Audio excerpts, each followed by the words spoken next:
स्यापा सिर्फ मैं स्यापा नहीं हूँ, मैं दूसरे लोगों के लिए बन रही। तंग करते हैं औरतों को जब लड़की घर से बाहर निकलती है। रात को आप उठें तो भांजे आपके डर जाएं या की शायद साढ़े सामने आ गई है। अरे तुम्हारे कितने गंदे बाल हैं, क्या धोती नहीं हो? वो खुद बहुत बड़ा स्यापा है जिसने स्यापे में डाला। खान साहब का एक बड़ा यूनिक फेस है।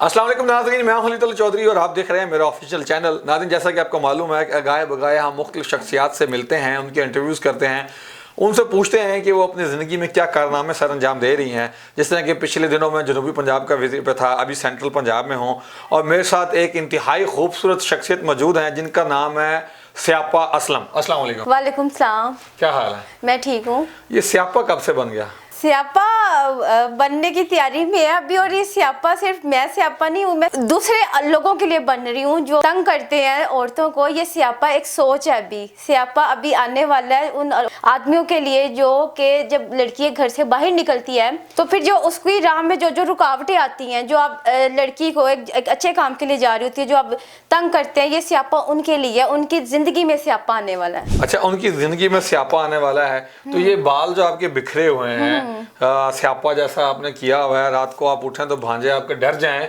या की शायद साढ़े सामने आ गई है, तो उनका क्या कसूर है? नहीं, अब लोग डरते नहीं, अब लोगों को पता लग गया इसके बाल हैं। लोग पहले डरते थे मेरे से। मेरे ये बालों पे बड़े कमेंट्स आते हैं, अब कुछ अच्छे भी होते हैं और कुछ बुरे भी होते हैं। बीच में से कुछ जो बुरे होते हैं वो कहते हैं अरे तुम्हारे कितने गंदे बाल हैं, क्या धोती नहीं हो? और जो अच्छे होते हैं वो कहते हैं कि ये आपने खुद करवाए हुए हैं कि नेचुरल ऐसे हैं। मतलब कि मिक्स कमेंट्स आते हैं। तो खैर मुझे अच्छा लगता है क्योंकि मेरी पहचान है, मेरी पर्सनैलिटी के अंदर एक चीज़ है जिसे लोग मुझे जानते हैं, तो मुझे बड़े पसंद है अपने बाल। तो ये बताइएगा कि ये कैलीग्राफी और इलिस्ट्रेशन का जो काम है, ये जो आपकी आर्ट है, ये आपने खुद शनासी इसकी कब की, सीखा कब और इतना नाम कब से कमाना शुरू कर दिया? अच्छा, ये तो वैसे मुझे बचपन से शौक था कि एक हर आर्टिस्ट का एक यही आप स्टोरी होती है कि मैं बचपन में कलर्स करती थी और ये दीवारों पे मैं लकीरें मारती थी।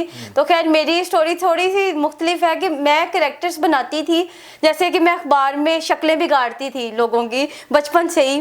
मूछें बना देना, किसी की मूछें बड़ी हैं तो उसको और बड़ा कर देना, बचपन से ही कैरेक्टर्स बनाती थी।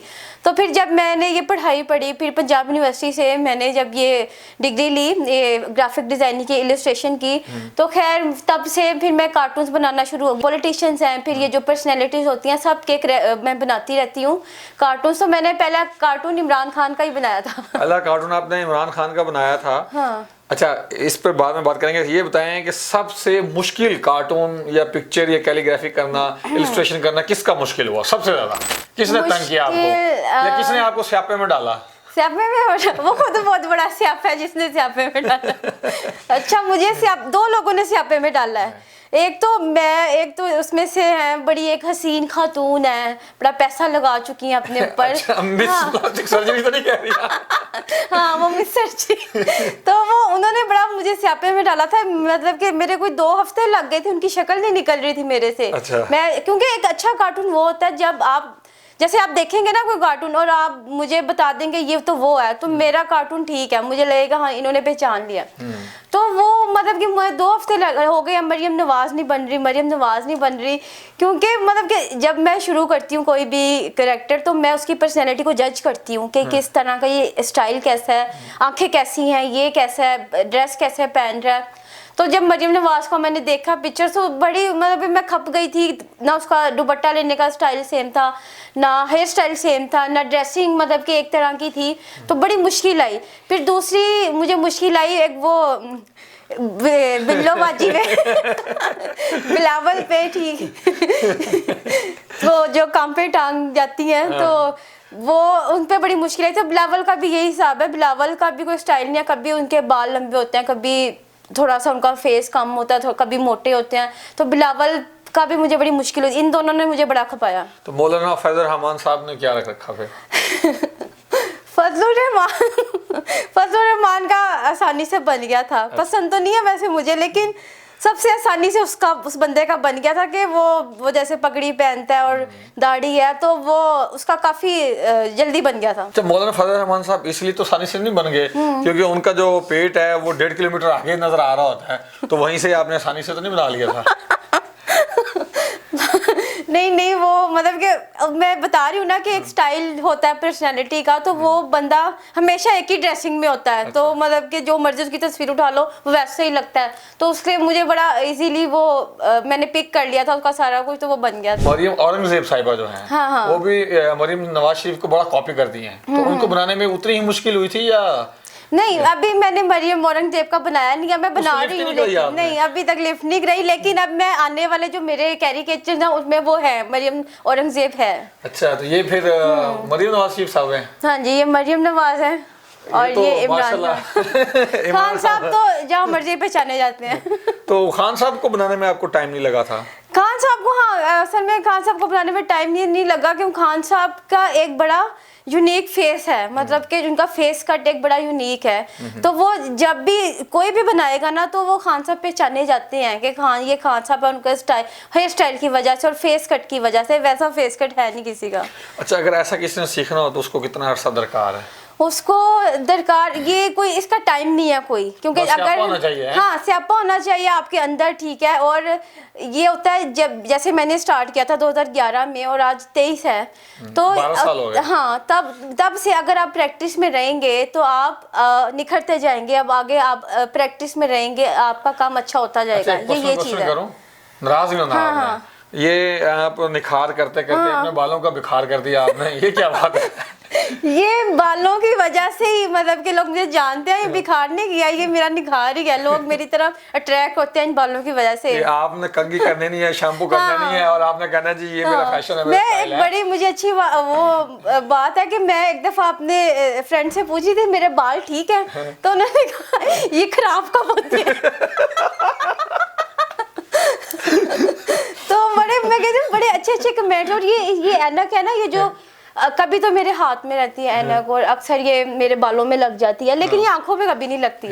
तो मेरे दोस्त कहते हैं कि ऐनक का क्या चक्कर है, ये हाँ ये ऐनक क्यों है, कभी हाथों में होती है कभी बालों पे होती हूँ। मैं कहती तो मैं कहती हूँ मैंने ना अपने बाल पीछे करने के लिए रखी हुई है। तो मेरे दोस्त कहते हैं इसके सर में जुए हैं, ये जुओं की ऐनक है। तो मुझे बड़े फनी कमेंट्स मिलते हैं। अच्छा, मुझे ना आज आपसे गपशप करते हुए ना एक सबक सीखने को मिला है। मैं चाहता हूँ कि हमारी बाकी खवातीन ये ना सीखें। वो ये है कि जो सुस्त खातून हो और कंघा ना करना चाहती हो, ऑयलिंग ना करवाना चाहती, तो वैसे खुले छोड़ दे। हाँ, तो फैशन बन जाएगा, टाइम भी बन जाएगा, ये फैशन बन जाएगा। कल को अब आने वाली लोग मेरी मिसाल दिया करेंगे ऐसे बाल रखने। मैं वाकई में मतलब कि कुछ लोग मेरे से पूछते हैं ये ऐसे हैं कि तुमने करवाए हुए हैं। मैं कहती हूँ यार क्यों करवाऊंगी ऐसे। अच्छा, आपने किसी को उसकी कैलीग्राफी गिफ्ट भी की है बना के, किसी एक्टर को, किसी पॉलिटिशियन को? मैं मतलब कि मैं जब बनाती रहती हूँ, मैं बनाती हूँ ना, तो मैं सोशल मीडिया का दौर है तो मैं पोस्ट कर देती हूँ, उन लोगों को टैग कर देती हूँ, तो मेरे ख्याल से उन तक पहुँच जाती होगी। तो यही ट्रेंड है आजकल, आप पोस्ट करते हैं, उनके अकाउंट्स को टैग कर देते हैं और उन तक पहुँच जाती है। कभी किसी ने खुश हो के आपको थैंक यू बोला? थैंक यू तो मतलब कि फिलहाल तो नहीं कोई थैंक यू है, लेकिन एक दफ़ा जब मैं प्रोफेशनली काम करती थी तो एक कार्टून हमारे बड़े हिट हुए थे। जब पीडीएम की गवर्नमेंट आई थी तो हमने कार्टून बनाए थे, तो वो बड़े हिट हो गए थे कार्टून से। जो भी वो मुखालिफ पार्टी थी तो उन्होंने अपने पेज पे वो लगाए थे, तो मुझे लगता कि उनको अच्छे लगे तो फिर उन्होंने मांगे थे वो कार्टून। तो इस तरह पहुंच जाती हैं कहीं ना कहीं से चीज़। अच्छा, किसी ने थ्रेट किया हो कि ये मेरा तो हुलिया बिगाड़ दिया आपने, मेरा तो स्यापा ही कर दिया आपने? नहीं, अब फिलहाल अभी तक तो नहीं ऐसे। मुझे लगता है इस इंटरव्यू के बाद हो जाना है आपकी वजह से। ये जो सामने हमारे प्रोड्यूसर साहब बैठे हैं ना, AK आजाद साहब, इनको मैडम मरियम नवाज साहिबा जो है वो रेगुलर ट्विटर पे फॉलो करती हैं। अच्छा। और लाइक भी करती हैं, तो मैं ये फोटो ले जाऊंगा और इनके ट्वीट से जो है ना उनको ट्वीट कर दूंगा। फिर क्या बनेगा? कुछ नहीं, क्या पता वो खुश हो जाए देख के। लेकिन हाथ में तारी पकड़वाइए, हो सकता है इसी यारी से आपके बाल ही काट दे। चलो एक स्यापा खत्म हो है। ये मैं कोई कॉन्सेप्ट बना रही थी, अभी उसका आधा वो है, तो मैंने आरी किसी मकसद के लिए पकड़ाई है उनको। अच्छा, किस मकसद के लिए पकड़ाई है जरा आज ये इस चीज को एक्सप्लोर करना। नहीं, ये जब पूरा कार्टून बनेगा नजर आ जाएगी कि ये आरी क्यों थी मरियम नवाज। अच्छा, अभी पूरा नहीं बना? नहीं, ये पूरा नहीं बना।